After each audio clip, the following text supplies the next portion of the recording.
Good afternoon, Dr. Gary here, Dr. Gary on the road. We sell dental practices nationwide. So today's topic is when selling a dental practice to either a DSO or a private party, who's responsible to create the contract, the sales contract, or APA, asset purchase agreement? So we're going to get into that because it depends who the buyer is. So some of the things about our company, we've been doing dental practice brokerage for 11 years. I was a dentist for 25. And we now have 10 employees, and we're involved in 20 states.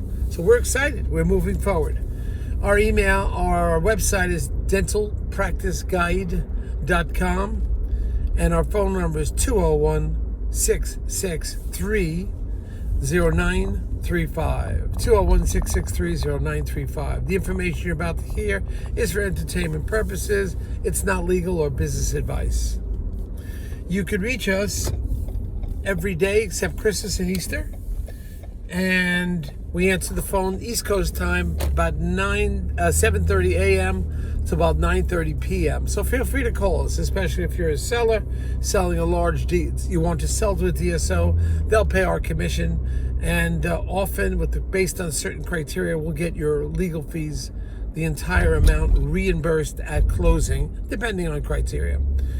Anyway, so let's talk about contracts today. Who's responsible? If you're a seller, who's responsible to write the contracts? First and foremost, if you're selling to a DSO, historically, they always present a contract to you. The reason why, it's 40, 50 pages. They have terminology in there that you'll never be able to put in, you'll never be able to recreate for them. They have specific guidelines that they want in their contracts. So if you're selling to a DSO, the DSO, dental services organization, corporate dentistry, they will provide to you a contract to you and your attorney. Hopefully you're going to a dental attorney, as we've spoken multiple times, because only a dental attorney is going to really be able to get through it, because it's 40, 50 pages. And they've been using the same contract for a while. Obviously, there's a lot of tweaking that can occur to the contract. Negotiation, tweaking, etc., that has to occur. But historically, if you're selling to a DSO, they're going to write the contract.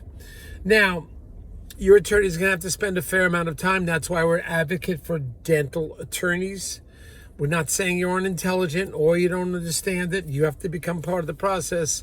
But read the contract thoroughly and raise all the questions to your attorney, your dental attorney. And remember, it's not always just what's in the contract, but what may be missing from the contract. So take it seriously. This is your entire estate. You don't want to be burdening your estate with if there's a problem down the road. If there is a problem down the road, the only thing you have to go back on is contract. That's it. It's not handshakes. It's the contract. If there's amendments that are made to the contract later on, that's a different story. They'll have to be attached to the original contract. But you want something that's going to protect you and your estate for many years after the time which you pass on. Hopefully you're going to live to 100. I want to live to 110. Looking good because I have fun every day. Now, when it comes to a private sale, the seller's selling to a private individual. He's getting bank financing, etc.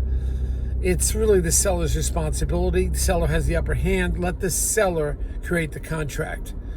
And you can tweak the contract in your direction a bit, but you still want to be fair to the buyer. But the seller should be creating that contract in that circumstance.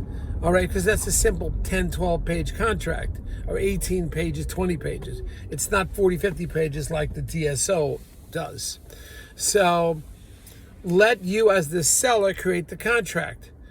The costs are going to vary. A small private office, small office, grossing $500,000, selling to a private individual, getting standard bank financing. Maybe that's a $5,000 to $10,000 range, $4,000 to $10,000, depending what region of the country you're in. but you want your dental attorney to create that. You don't want to use a boilerplate contract because there could be a phrase or two you're omitting, and years down the road, you look at your contract and you go, oh my God, I didn't realize it said that. So be careful with that. So let the dental attorney create it. So you as the seller, when selling to a private individual, you create the contract. All right?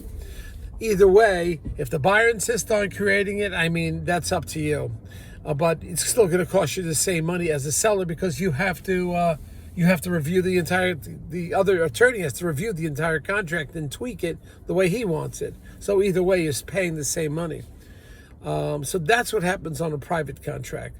So repeating, DSO, they'll create their own.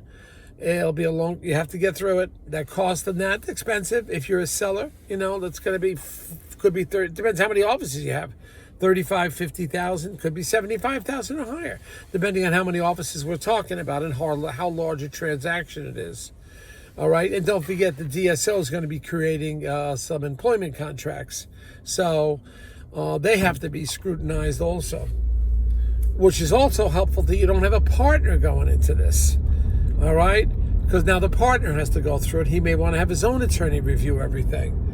Doesn't mean because you're a partner, you've worked with each other for many years that you're going to get along. We had one that someone had a 4% share and they were a little bit of a headache. But even at 4% share, they had voting rights. That was a problem for us.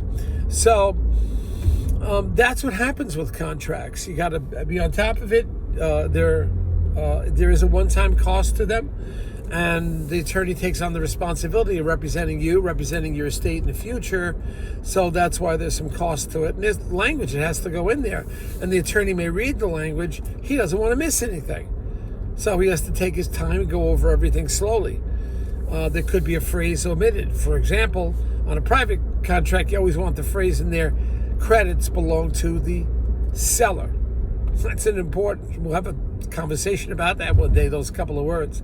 Whereas the DSOs, they usually own the accounts receivable. Excuse me. So that's just a quickie summary for you. All right.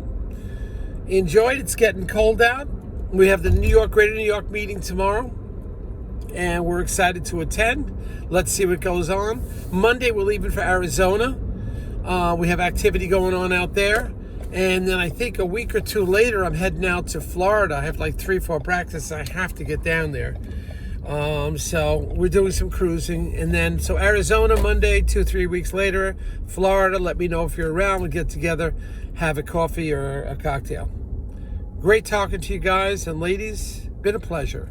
Have fun every day.